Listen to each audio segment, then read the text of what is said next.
Um jardim tão maravilhoso, dá tudo para eles na mão, dá o domínio de tudo, dá tudo que eles precisavam para viver felizes para sempre. Sara tinha um maridão sarado. Sara não, Eva. Adão tinha uma mulher sem celulite. Devia ser um mulherão linda, maravilhosa. E eles tinham tudo que precisavam naquele jardim.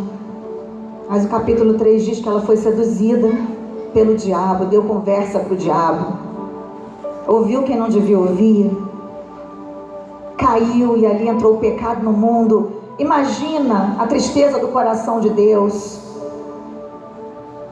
perceber que a obra-prima da criação dele havia falhado em obedecê-lo. Imagina a tristeza do coração de Deus, tendo que depois inspirar alguém para que escrevesse essa história para nós, contando para nós esse segredo. Ele poderia ter nos poupado disso, mas por algum motivo ele deixou aqui. Se está aqui na Bíblia é porque tem alguma coisa para nos ensinar. Eu também tiraria da Bíblia a parte que Abraão pega a mulher dele e dá para Faraó. Imagina se meu marido pega e fala assim: diz que você é minha irmã, porque senão eles vão querer me matar. Eu acho que eu matava ele primeiro. E Sara obedeceu. O Senhor foi lá e consertou toda essa situação embaraçosa, constrangedora. Nós criamos cada situação para Deus, e Ele mesmo assim não desiste de nós. Aleluia. Imagine Davi, o homem segundo o coração de Deus, que achou que não tinha o que fazer num dia que todo mundo foi para a guerra e ficou na varanda, vendo uma mulher tomar banho, ver se tem cabimento uma coisa dessa. Um homem que tinha um harém, ele precisava ficar vendo uma mulher bonita tomar banho, espreitar pela janela. Não, e eu não vou aqui conjecturar sobre os motivos que levaram Davi a fazer isso. Porque ele devia estar na guerra, ele devia estar trabalhando, ele devia estar lá guerreando. Se ele tivesse o que fazer, ele não estava pecando. Eu não sei a que ponto chegou a distância de Davi naquele momento de Deus, para que ele pudesse não somente adulterar com uma mulher casada, mas também matar o marido dela e querer esconder isso, como se para Deus houvesse algum segredo. Mas Deus coloca isso ali na Bíblia para a gente ver. São pessoas que Deus escolheu para realizar grandes obras. Essas pessoas tiveram segredos e eles foram revelados por Deus, para que nós hoje pudéssemos aprender algo com eles.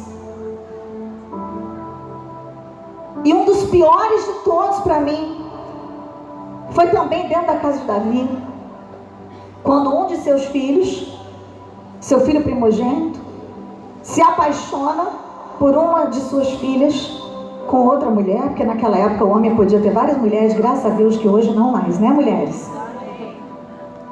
Eles não dão conta nem de uma, imagine de várias.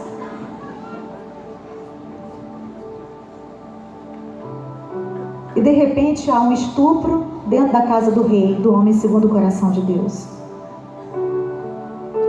E depois desse estupro tem um assassinato, porque o irmão, que era da mesma mãe, Absalão, mata Amnon.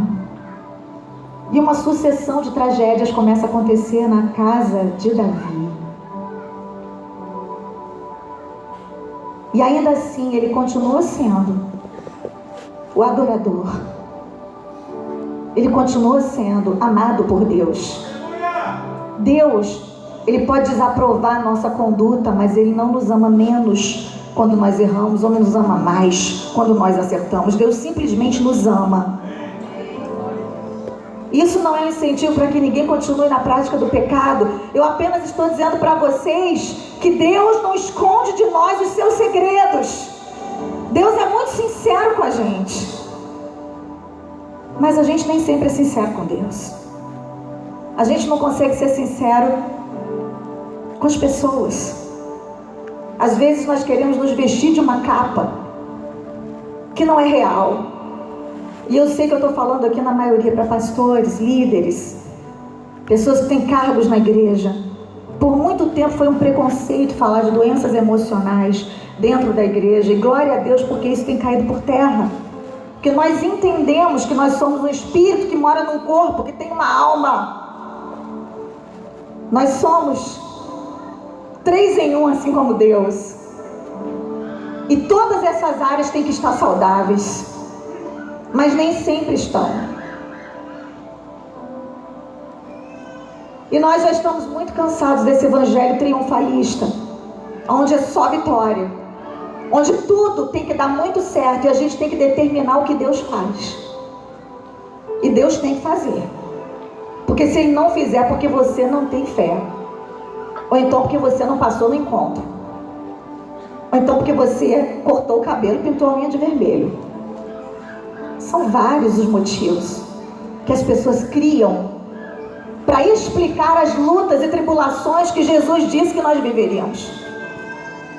Jesus falou: no mundo tereis aflições, mas tem de bom ânimo. Como é que Jesus ia pedir de nós algo que Ele mesmo não desse?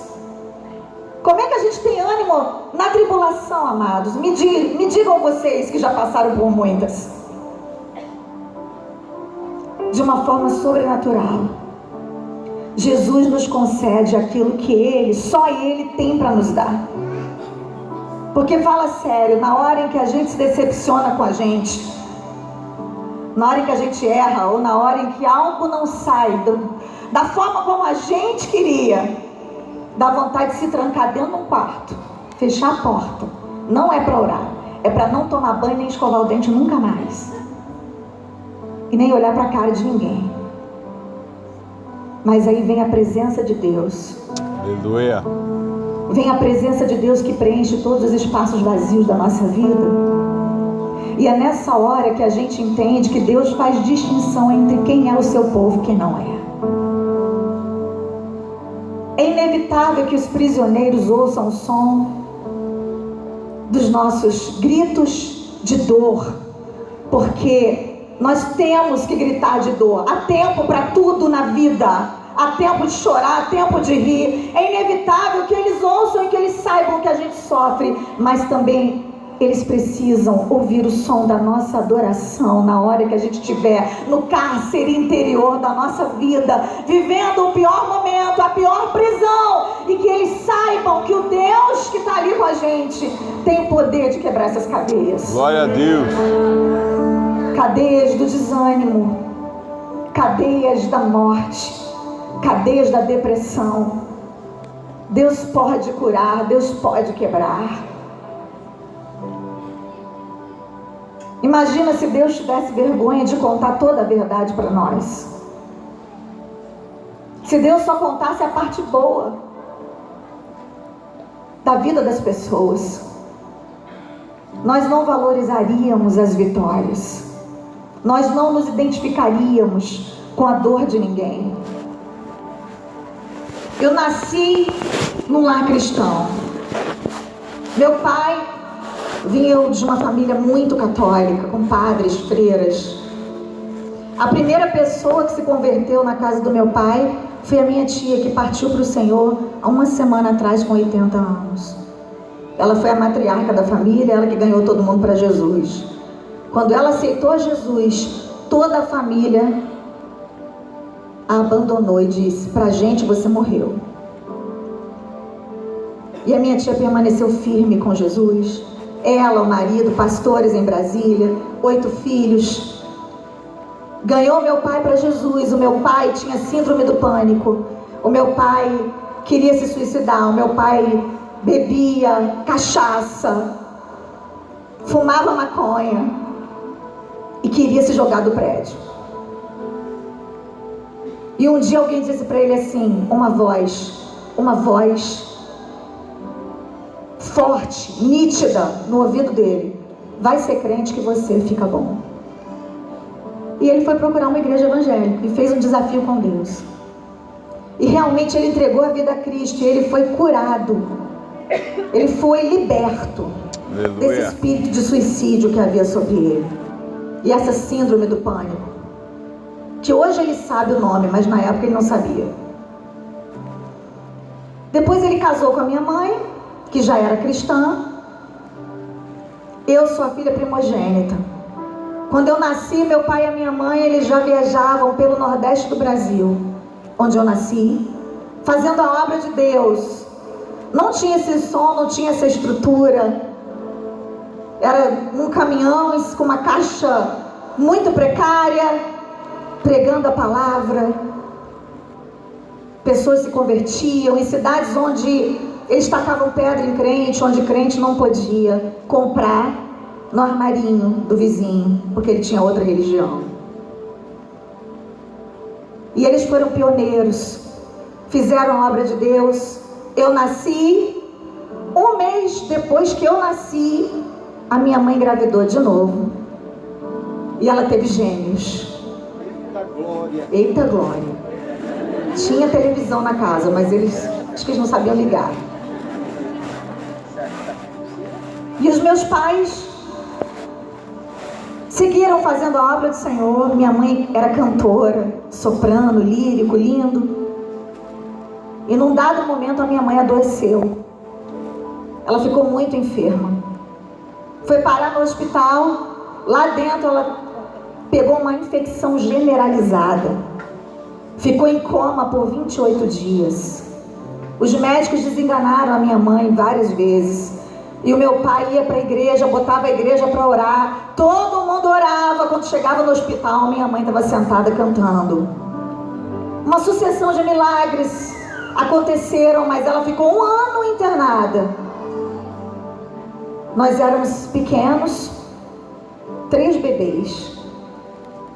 Quando a minha mãe finalmente ficou curada de forma milagrosa, eu conto tudo isso com detalhes no meu livro, que deve estar lá fora. Se não tiver, tem em alguma livraria aí para você saber a história, que é muito longa.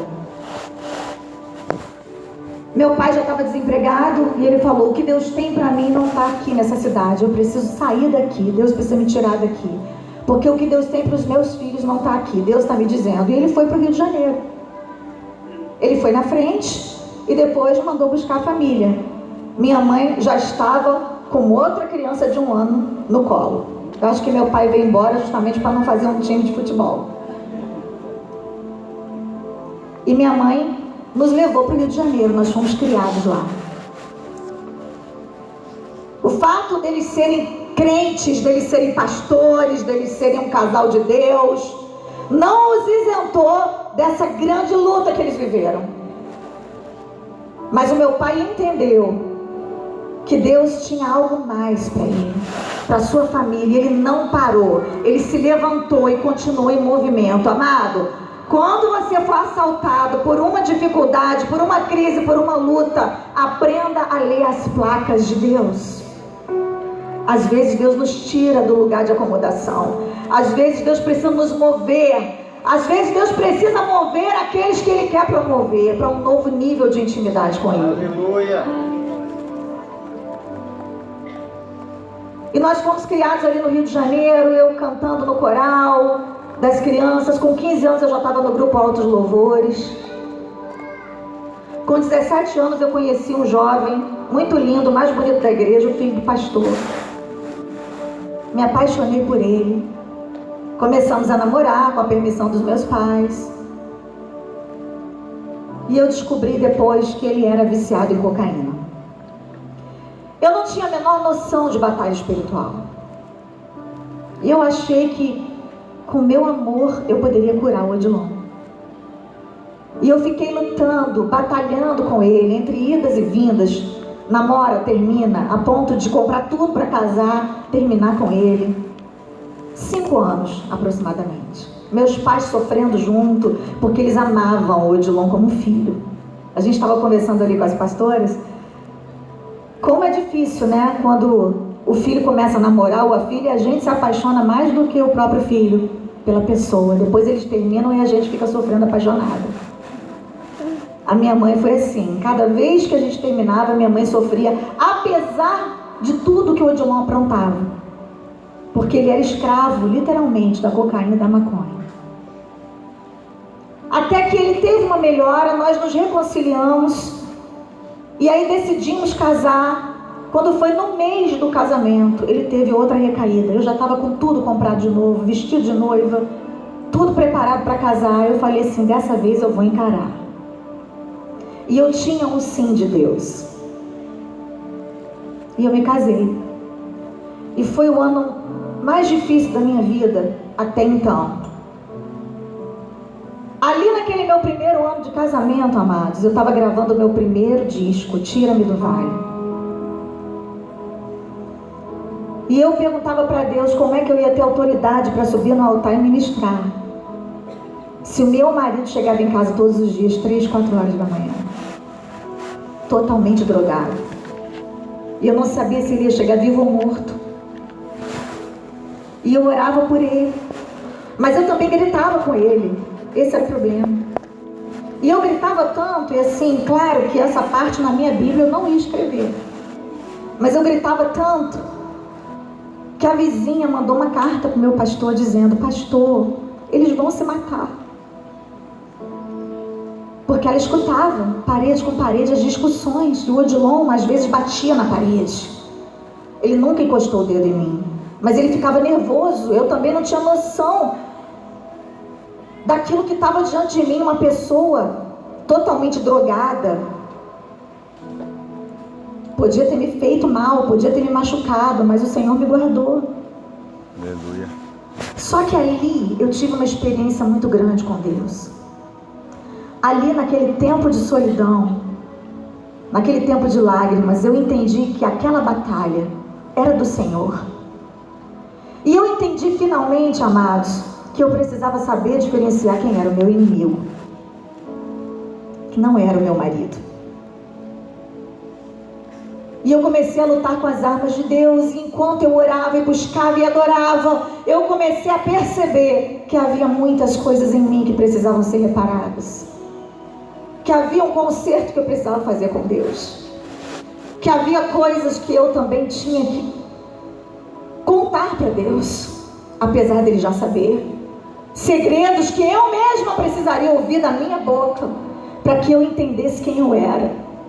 Porque quando a gente está lutando pela vida de alguém que a gente ama, é fácil a gente detectar os defeitos dessa pessoa. Difícil é a gente reconhecer quem a gente é quando a gente olha no espelho. Difícil é reconhecer que você é rixosa, que você é manipuladora, que você quer tudo do seu jeito, que você é mimada e que você quer tomar o lugar de Deus na vida do seu marido e dos seus filhos. Eu não tinha entendido quem eu era, até que eu tive que me quebrantar e que eu tive que perceber que Deus realmente queria assumir o controle daquela situação na minha vida, na minha casa. E quando o Odilon chegou para mim e disse: Eshla, volta para casa dos seus pais, porque não vai dar certo. Você vê, o meu pai é um homem de Deus, minha mãe é uma mulher de Deus, eles oram por mim há 10 anos. O pai do meu marido era o pastor José Santos, também sogro do pastor Silas. Vários pastores na família, todos orando, intercedendo pelo meu marido. E ele se entregou, ele disse assim: não tem jeito, você já percebeu quanta gente está orando por mim há tantos anos? Eu vou viver minha vida, eu nunca vou largar a droga. Quando eu vi quem estava falando, eu entendi que não era o meu marido, uma força maligna que havia por trás de toda aquela situação estava usando a boca dele para me desanimar e para que eu fosse embora e desistisse. Naquela hora eu assumi o meu lugar na batalha. Naquela hora eu entendi o versículo que diz: a nossa guerra não é contra a carne ou sangue, mas contra os principados e potestades, contra os poderes das trevas, os poderes que habitam nas regiões celestiais. Eu entendi que as armas da nossa guerra, elas são poderosas em Deus para a destruição de fortalezas. Eu entendi que o meu marido estava debaixo de uma fortaleza e que ele não seria liberto por amor a mim, nem pelos meus olhos, nem pelos meus longos cabelos, que eram muito longos na época e caracolados, mas que ele seria liberto se eu me posicionasse e me colocasse na brecha por ele. E que independente dele ser liberto ou não, eu tinha que ter um relacionamento com Deus, e eu tinha que parar de colocar no Odilon a minha expectativa de felicidade. Aleluia. Porque até então eu acreditava que eu só poderia ser feliz se ele fosse liberto. Eu comecei a fazer ali, amados, um concerto com Deus. Eu repreendi aquela palavra, eu disse para o Odilon que eu não ia embora, que eu ia ficar com ele, que Deus havia me prometido que eu tinha casado com um pastor e que eu tomava posse daquela palavra. Eu olhei no olho dele e disse: Odilon, eu prefiro ficar com a opção de Deus do que com a sua. Aleluia. A sua opção me diz que eu vou ser uma mulher divorciada e derrotada, mas aquilo que Deus me disse, o segredo que Deus soprou no meu ouvido não foi esse, foi bem diferente. Ele me disse: esse aí vai ser um pastor e vai viajar com você pelo mundo inteiro. Ele vai dirigir igreja, ele vai pregar a palavra, ele vai restaurar pessoas, ele vai ser usado por mim, assim como o pai dele. Eu fico com essa verdade. E ele olhou para mim e falou: tá bom, você escolhe. A partir dali eu passei a ser a melhor mulher do mundo. Parei de gritar com ele. Eita glória! Eita glória! A vizinha nunca mais mandou carta de reclamação para o meu pastor. Eu comecei a orar pela casa, adorar a Deus. Comecei a fechar as brechas, tirar da minha vida aquilo que me distraía. Na época eu assistia muita novela. Hoje em dia ninguém faz mais isso, né? Né, amados? Pois é, nem séries. Eu passava horas na frente da TV assistindo novela. Aquilo me tirava um tempo que eu podia estar orando mais. Eu estava em guerra. Você tem que identificar o momento que você está vivendo. Em primeiro lugar, identifique seu inimigo. Repita comigo: meu inimigo não é meu marido, não é minha esposa, não são meus filhos, não é meu pastor e não é o meu vizinho. O meu inimigo é Satanás. Eu identifiquei, ele não é meu inimigo, ele é meu marido. Então, marido é pra gente namorar, marido é pra gente beijar, abraçar e amar, e fazer comida, mesmo queimada. Depois que eu identifiquei isso, o Senhor colocou armas espirituais nas minhas mãos, e eu comecei a me municiar dessas armas lá de Efésios 6. O capacete da salvação, ocupar minha mente com coisas espirituais, transformar a minha mente, transformar-os pela renovação do vosso entendimento. Quando o meu entendimento foi renovado, foi transformado, a minha mente mudou a maneira como eu agia. Eu passei a agir de outra forma, eu passei a lutar de outra forma. Eu comecei a jogar fora o lixo. Eu parei. Eu tinha muita prática de ouvir músicas mundanas, não estou condenando aqui quem ouve, mas naquele momento não era apropriado, porque eu precisava entrar numa guerra, então eu tinha que encher minha casa de adoração. E nessa época Deus começou a me dar canções, e essas canções começaram a me curar.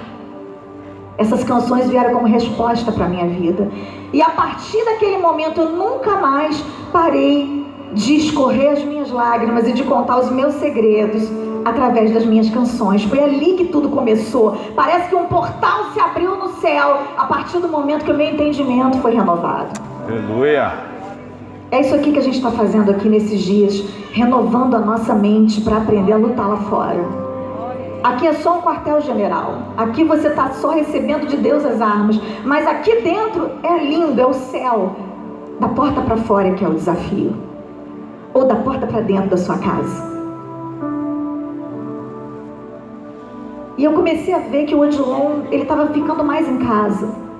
Ele estava gostando mais de ficar em casa. Tinha vezes que eu falava: Deus, me revela onde ele está agora. Eu quero ir lá onde ele está, porque eu estou sentindo um peso espiritual. Um espírito de morte está sobre a vida dele hoje. Eu preciso saber onde ele está. E eu ia, às vezes de madrugada, onde ele estava, fumando maconha, cheirando, pegava ele, trazia para casa e falava: hoje você vai voltar comigo, porque senão você vai morrer. E o Senhor começou a falar comigo desse jeito. Eu comecei a ficar mais sensível à voz do Espírito Santo. Até que um dia eu fui gravar essa canção, Tira-me do Vale, no estúdio. O refrão diz: tira-me do vale, quero ver tua mão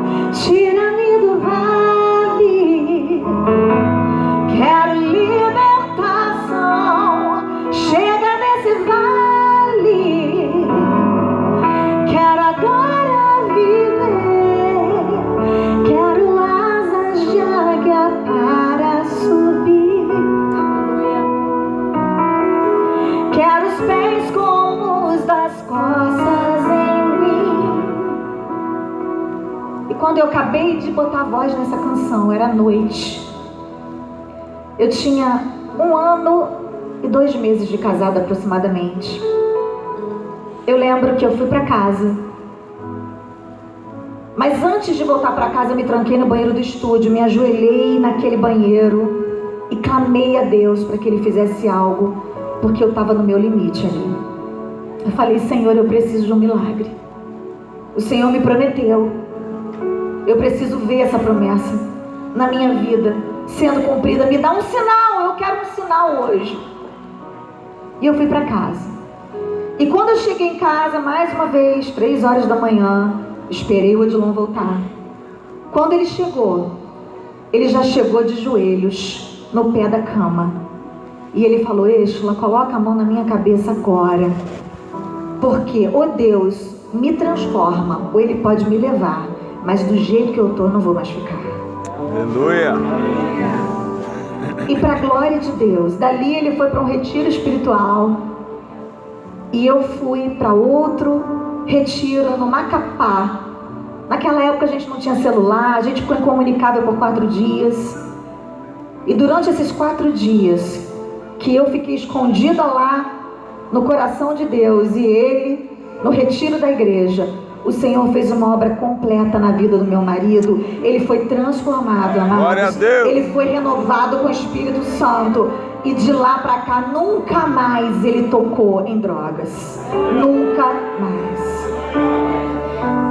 Essa foi uma grande vitória que eu vivi. Uma vitória que eu tenho prazer de contar. Essa parte é muito boa de contar. Hoje meu marido é um pastor. O meu marido é o meu pastor hoje. Ele é aquele que me abençoa, ele é aquele que me envia. Ele é aquele que ora comigo nas madrugadas. Depois que o Odilon foi liberto, nós prosperamos. Nossa vida melhorou tanto. Muitos outros CDs vieram, muitas outras canções, composições. Outras situações difíceis nós vivemos, claro, porque essa luta que você está vivendo agora não é a primeira nem a última, não se engane. Ela é apenas mais uma etapa que você vai vencer, mas você vai crescer mais. Você vai receber mais autoridade, você vai receber mais força de Deus, você vai receber uma casca mais grossa, porque a vida é assim mesmo. Eu achei que era a pior luta que eu poderia ter enfrentado. Aí de repente eu perco a voz. No auge do meu ministério, daquilo que muitos chamam de carreira, vendendo muito CD. Hoje ninguém vende mais CD, né? Mas na época se vendia. Fazendo eventos, feliz da vida, viajando.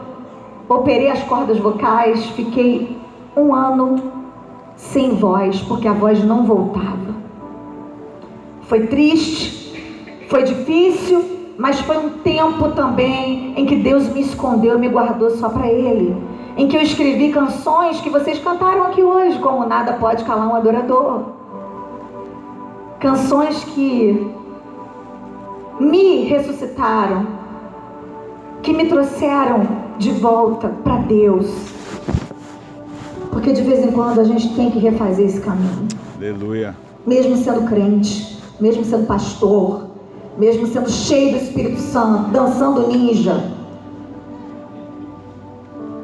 rodopiando, caindo no poder, a gente não pode esquecer o caminho do coração de Deus. Aleluia. A gente não é melhor que Davi, a gente não é melhor que Abraão, que Moisés. E Deus deixou aqui os segredos deles visíveis, para que a gente entendesse que nós somos também de carne e osso. Se Deus foi tolerante com eles, Ele não vai ser intolerante conosco, mas nós precisamos entender qual é o caminho. Mas a pior de todas as situações que eu vivi, vocês viveram comigo, vocês oraram comigo, vocês choraram comigo. E eu ainda estou vencendo. No dia 1º de maio de 2016, o meu filho foi internado com fortes dores de cabeça. E eu já tinha feito uma bateria de exames, de vista, de tomografia e todos os exames que tem que se fazer quando a pessoa tem dor de cabeça. Já tinha descartado todas as possibilidades. Até que foi diagnosticado com meningite viral herpética. Para garantir, eu contratei ainda outros especialistas de fora, neurologistas, para que eles pudessem também dar avaliação. E todos foram unânimes em dizer, é tranquilo. Ele vai ser tratado com antiviral, com aciclovir. Ele vai ter que tomar um anticonvulsivante, porque ele começou a ter convulsões. Mas fica tranquila, daqui a pouco ele está bem. E realmente tudo correu bem. Meu filho estava na UTI, de repente ele foi para semi-UTI, e já começou a receber visitas, e já começou a falar, e já começou a brincar, porque ele era um menino brincalhão.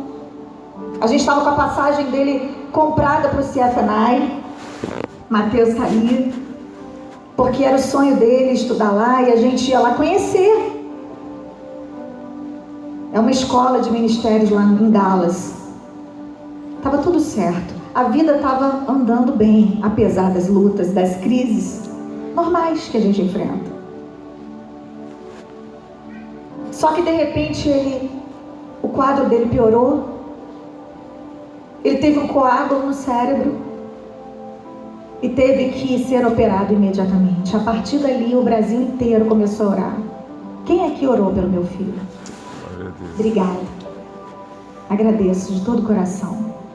Como você pode ver, se até aqui em Paranavaí teve gente orando,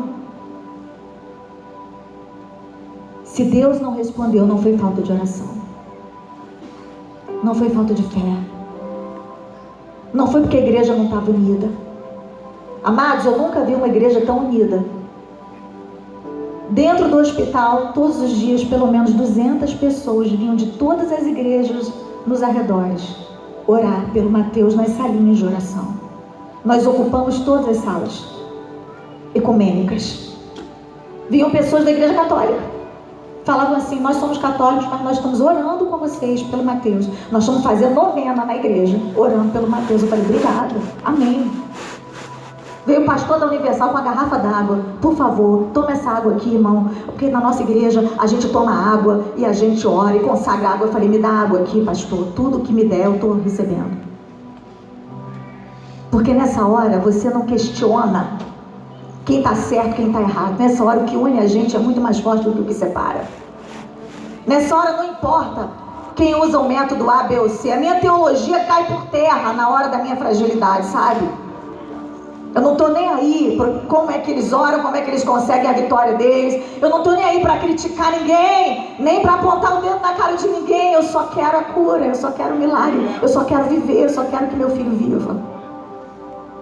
E eu tinha certeza absoluta de que o Mateus seria curado. Absoluta, não foi falta de fé. Só que ele piorou. Ele entrou em coma. E a igreja continuou orando. A igreja continuou intercedendo. E um dia eu lembro que eu estava no quarto dele, o quarto dele da UTI, que tinha música 24 horas por dia de adoração a Deus. Os enfermeiros entravam e saíam de lá chorando. Oravam pelo meu filho. Vários desviados que estavam naquele hospital voltaram para Jesus naquela ocasião. Casamentos foram restaurados ali. Aí você me pergunta, então será que Deus fez isso por causa deles? Não, Deus não precisa matar o filho de ninguém para salvar os outros, porque já matou dele. E o filho dele ressuscitou. Eu acredito, amados, que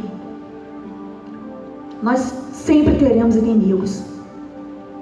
E que o pior de todos os nossos inimigos sempre será a morte. Ninguém quer morrer, todo mundo quer ir para a glória, mas alguém aqui quer morrer? E por mais que você tenha alguém idoso na sua família, a despedida sempre vai ser difícil. Se deparar com alguém num caixão é a coisa mais horrenda que alguém pode enfrentar. E eu acho que se a ordem é invertida, piora um pouco, porque os filhos não nasceram para serem enterrados pelos seus pais. Então por que Deus levou Mateus? Eu não sei. Eu já cantei aqui que eu não tenho todas as respostas. E Deus não prometeu me explicar tudo. Ele não prometeu que explicar tudo para os pastores. Ele não prometeu que ele teria uma lista de explicações para os adoradores que o adoram em espírito e em verdade. Mas ele prometeu que estaria conosco todos os dias, até a consumação do século. E isso ele tem feito. Ele prometeu ser o nosso consolador. Ele prometeu estar conosco em toda e qualquer situação. Eu acredito na presença de Deus quando a gente está celebrando uma grande vitória, e acredito na presença de Deus quando a gente está amargando a pior derrota. Eu acredito na presença de Deus até quando a derrota é culpa nossa, porque Ele é como um pai, e nenhum pai se alegra com a vitória ou com a derrota do seu filho, mas Ele está por perto. Ele está por perto. Que se o filho disser: eu errei, mas eu quero reconsiderar e continuar de outra forma, Ele está ali para consertar. Ele não vai interferir nas nossas escolhas, mas Ele vai estar sempre pronto a nos ajudar a consertar aquilo que fizemos de errado. Mas e quando a situação foge do nosso controle? Não é a nossa culpa. Não foi minha culpa que o meu filho adoecesse e um vírus o levasse. Um vírus invisível. Foi o pior dia da minha vida. Nós estávamos em oração, em adoração, buscando a Deus, toda a igreja no Brasil e no mundo orando. E eu falei: Deus, vai ser muito mais fácil, Senhor, ressuscitar esse menino do que me ressuscitar. Porque se o Senhor levar ele, eu vou morrer atrás. E o que vai ser dessa igreja toda, do mundo todo, que está orando por ele? Eles vão parar de acreditar. A fé deles vai ser enfraquecida. E eu estava exatamente fazendo essa oração. Fazendo oração de gente. Porque nós temos que fazer oração de gente. Deus não espera que nós façamos orações sobrenaturais na hora que a gente está sofrendo. Porque não são as nossas palavras rebuscadas que vão convencer Deus de nada. Eu creio que as coisas que acontecem na terra, elas já estão determinadas no céu. Aleluia. É assim na terra como no céu. Mas o nosso papel não é adivinhar o que o céu decidiu. O nosso papel é orar e clamar. E aí o Espírito Santo, ele vai colocar na nossa boca a oração que Deus quer que nós façamos. Até aquele momento eu não tinha entendido que Deus queria levar meu filho. Eu estava orando por cura. Eu estava orando por ressurreição. Até que o Espírito Santo me disse: Eshla, eu quero que você entenda que o milagre dessa vez é você. E eu comecei a chorar copiosamente naquela sala, eu e Deus e o meu filho. Ele estava em coma.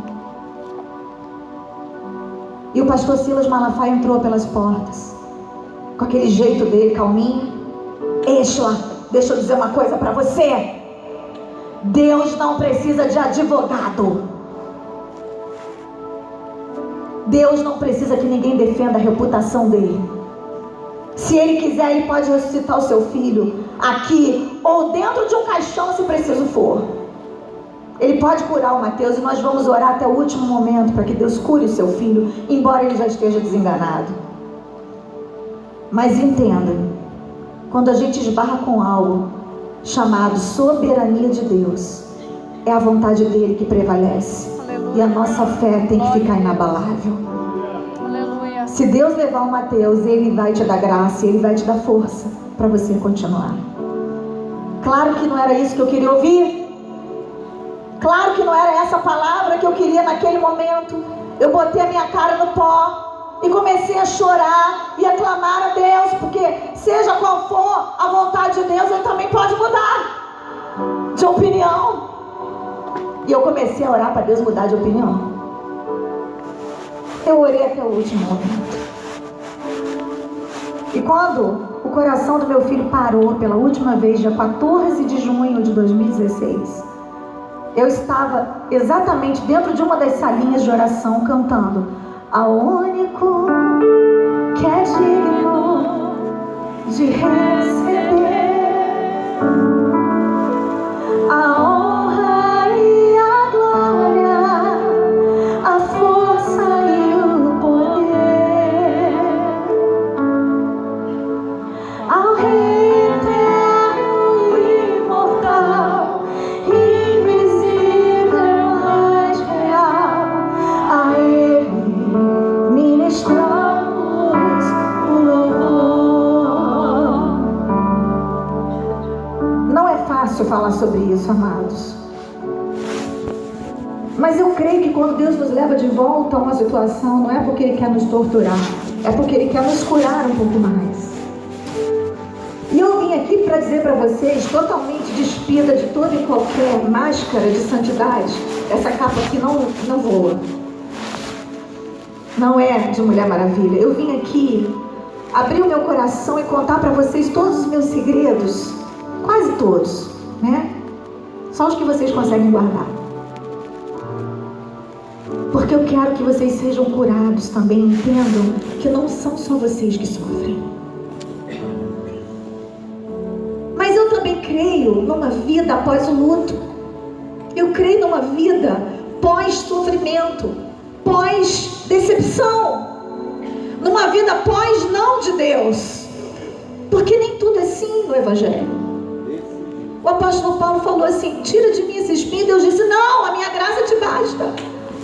E a gente vê tantos exemplos em que Deus disse não. Então por que a gente insiste em achar que só funciona, que Deus só nos ama quando Ele diz sim? Esse evangelho é mentiroso e é frustrante demais. É mentira que Deus sempre nos responde como a gente quer.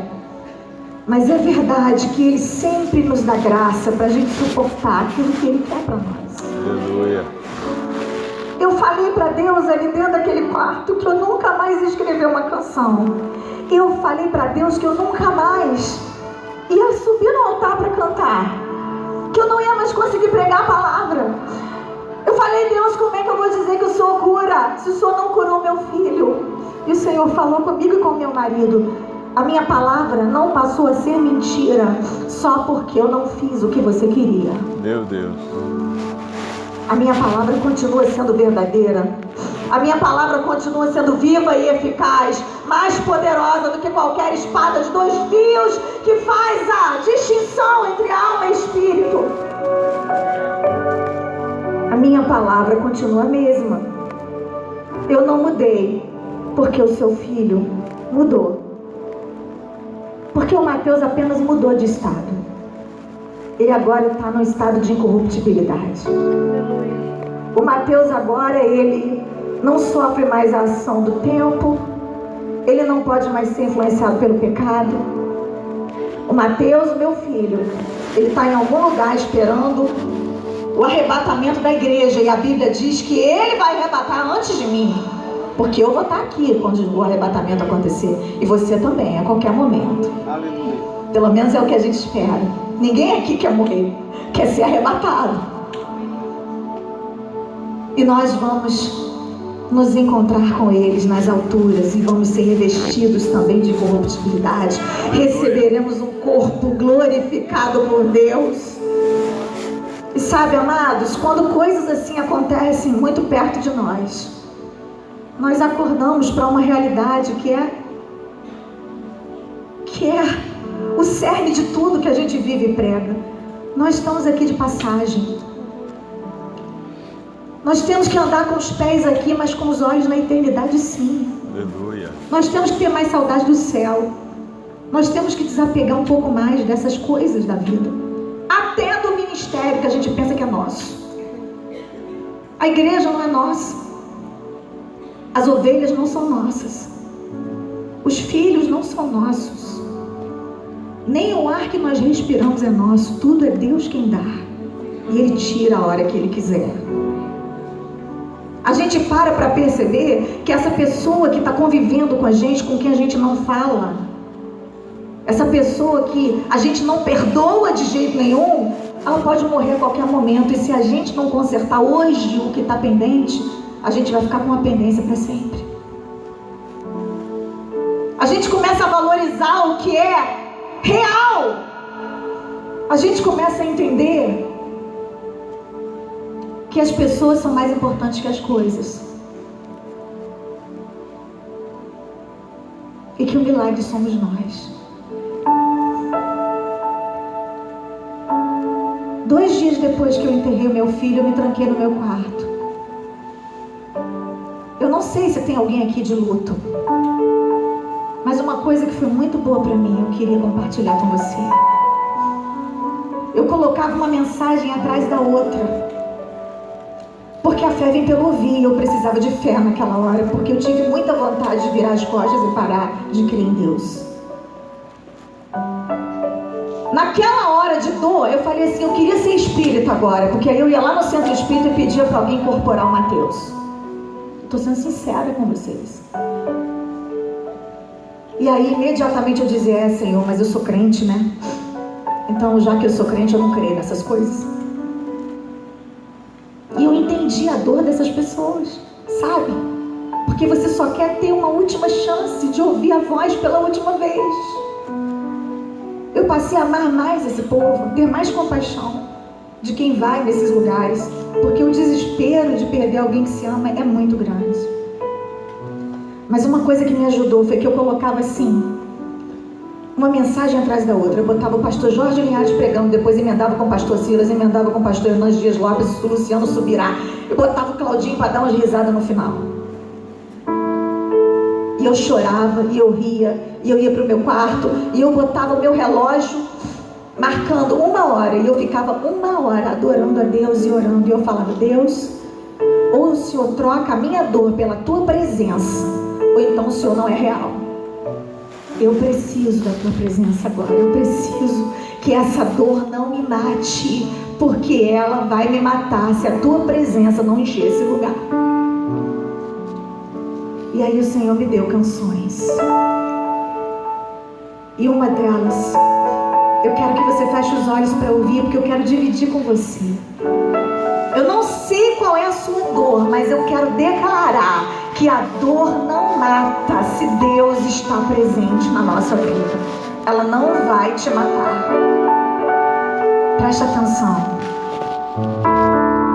A dor não mata se Deus está presente. Só quem caminha com Ele entende o valor de uma lágrima derramada no altar da dor, enxugada pelas mãos do Consolador.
Isso é uma profecia sobre mim mesma.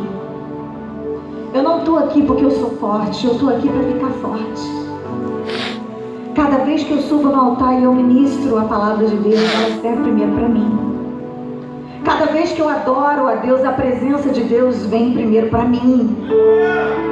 Eu não posso ser aqui o que eu não sou dentro do meu quarto. Hoje eu acordei 1 hora antes de viajar para orar, trancada no meu quarto, para que Deus pudesse curar vocês também, além de mim, porque eu ainda estou no processo. Vocês acham que eu já venci?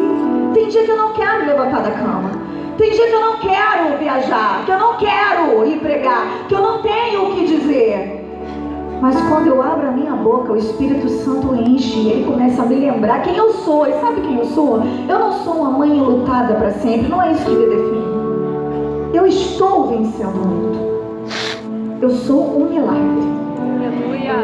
Eu sou uma mulher de Deus que já viveu grandes vitórias, grandes milagres e vai viver muitos outros. Eu sou mãe do Lucas, que está vivo e está estudando nos Estados Unidos.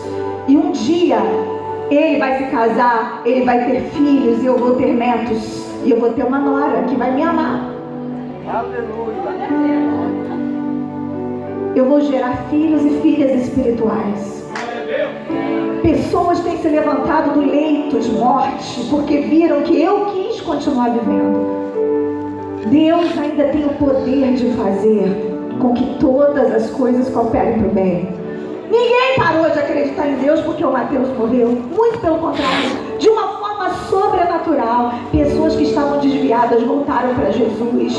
Mães que estavam enlutadas há 10 anos vieram e disseram assim: eu consegui me desfazer das roupas do meu filho que eu guardava há 10 anos, porque eu escutei que o milagre sou eu. Eu vim aqui para dizer para você, homem e mulher de Deus, que se eu estou conseguindo ministrar aqui, apesar da dor que ainda enche o meu peito, a dor que eu já venci uma grande parte, mas que eu vou vencer o resto. Se eu consigo andar chorando, andando, levando a semente, é porque eu estou de olho na volta. Eu sei que tem uma volta. E a volta não é só de lágrimas. No dia em que Jesus estabelecer esse momento da colheita, que eu creio que pode ser aqui e na eternidade, vai ser um momento de muita alegria, de muito sorriso. E eu sei que eu vou viver esse tempo lá de Apocalipse 21, que diz que não haverá mais choro, nem dor, nem tristeza, nem luto, nem pranto, porque as primeiras coisas já passaram. A despedida, o luto fazem parte das primeiras coisas. A doença que você está enfrentando faz parte das primeiras coisas.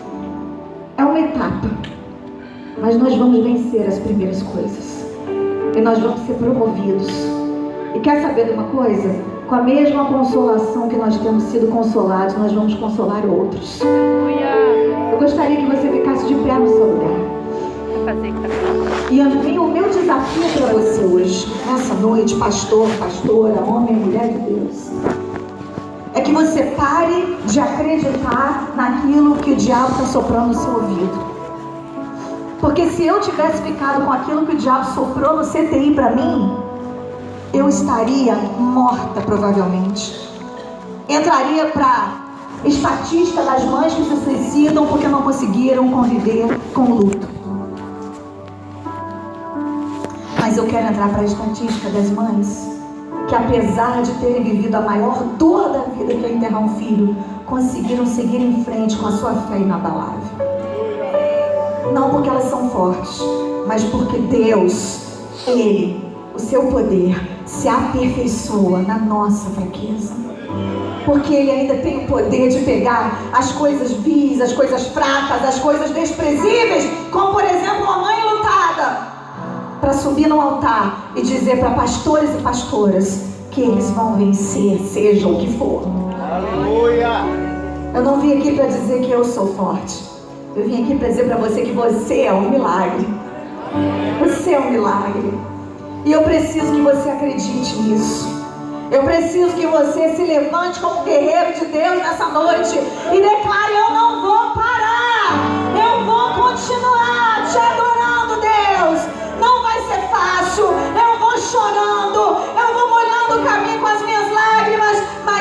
estou de volta, já estou de olho na volta, eu já estou de olho num tempo novo, num tempo de alegria, num tempo de restauração, num tempo em que não sou eu que vou precisar de cura, mas eu vou ser a cura para muitos. Você crê que essa pessoa pode ser você? Eu não vou parar, vou continuar te adorando, Deus. O milagre sou eu. Bota a mão na sua cabeça e diz: eu não vou parar,